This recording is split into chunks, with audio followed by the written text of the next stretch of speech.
For David Stearns and Mets, this trade deadline is a prelude to more deals this winter. The Athletic has live coverage of the 2026 MLB Trade Deadline. David Stearns trading Flurry isn't over, it's merely on pause. That's the takeaway from a trade deadline that saw the New York Mets deal away 7 Major League players, including 5 impending free agents and 2 relievers with team control beyond 2026. Throw in David Peterson, the club's longest-tenured player when he was traded away last month, and the Mets are turning over more than 30% of their roster. Get ready for a fitness upgrade.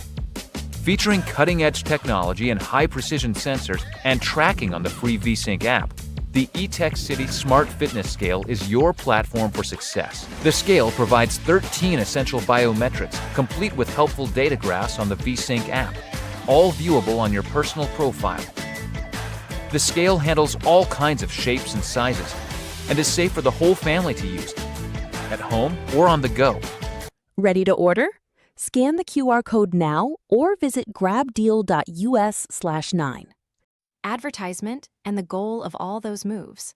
To make more trades this winter in the opposite direction, sending out some of the minor league talent acquired over the last week to rebuild the Major League squad for 2027.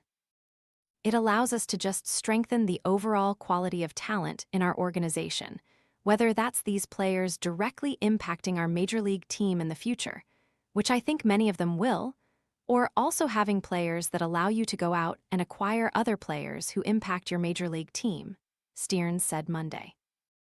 We added a tremendous amount of talent all throughout our system, different shapes and sizes, different positional groupings, arms and bats, really good defenders.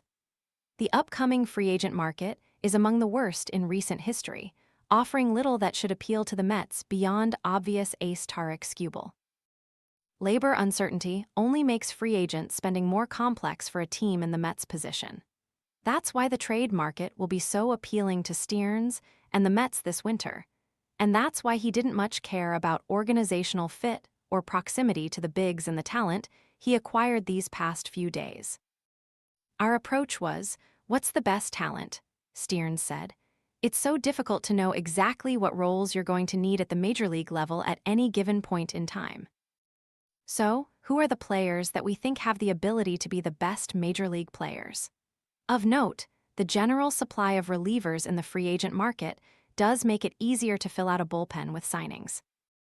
Hence why the team-controlled players New York dealt at the deadline were relievers. Stearns said the Mets explored adding big league players for 2027 and beyond at the deadline this year, a tactic taken by the Toronto Blue Jays, who acquired starter Jose Soriano from the Los Angeles Angels despite selling at other spots on the roster. Advertisement, but Stearns deemed the prices too high, which fits. At his best, Stearns reads the market well and knows how best to leverage his team's strengths. He is undoubtedly aware the trade deadline is not the most efficient time to add Major League talent, especially if the next 2 months are more or less meaningless. And oh, yeah, the Mets system doesn't contain a prospect such as Arjun Nimala, who headlined that deal for Soriano. I think our approach was, what's the best talent? David Stearns talks about the Mets' approach at the trade deadline and how they look to acquire talent. Pick Twitter.com/JUGAZY4ZooQ SNY Mets at SNY Mets. August 3, 2026, the hope for New York is, soon enough, that system will be better positioned for that kind of acquisition. As everything unfolded from Friday through Monday, you could almost envision Stearns stocking up for whatever another team might want this winter in trades. The Mets acquired reliever projects and backhand fill-ins. They brought in contact-heavy defenders and guys who swing for the fences. What type of player does your organization value? The Mets hope they have someone who fits now. The biggest swings for New York were in its last 2 deals, when it focused more narrowly on acquiring a single prospect. The Mets packaged Clay Holmes and Tyrone Taylor together to land Jefferson Rojas from the Chicago Cubs. Rojas has already appeared on some top 100 lists. And the Mets paid down the majority of what's owed Luke Weaver through next season to add Sammy Staffura, an athletic shortstop, in the midst of a remarkable offensive breakout over the last month. Stafura has hit 16 homers in his last 22 games while at the same time decreasing his strikeout rate. They can be real parts of the Mets' future. They can be real appealing to another team real soon, too. This doesn't mean the Mets' approach is easy to pull off, or that they're well on their way to doing so. It is more difficult to trade for an impact player than to sign one. One takes negotiating with a team's idiosyncratic preferences, the other takes paying the most money. And there are times when it's best to look beyond what's most efficient on the market to get the player you need. Advertisement, the approach also requires a lot of confidence in one's ability to make good deals and in the organization's ability to further a player's development. For Stearns and the Mets, both have taken hits over the last year.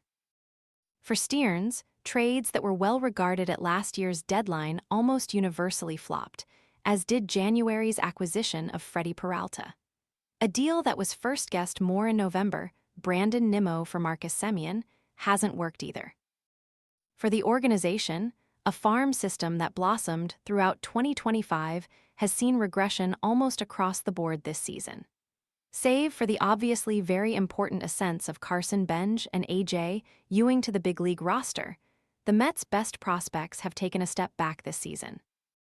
That's partly why New York needed to so aggressively hunt minor league upgrades at this deadline. To his credit, Stearns has done well with this approach in the past.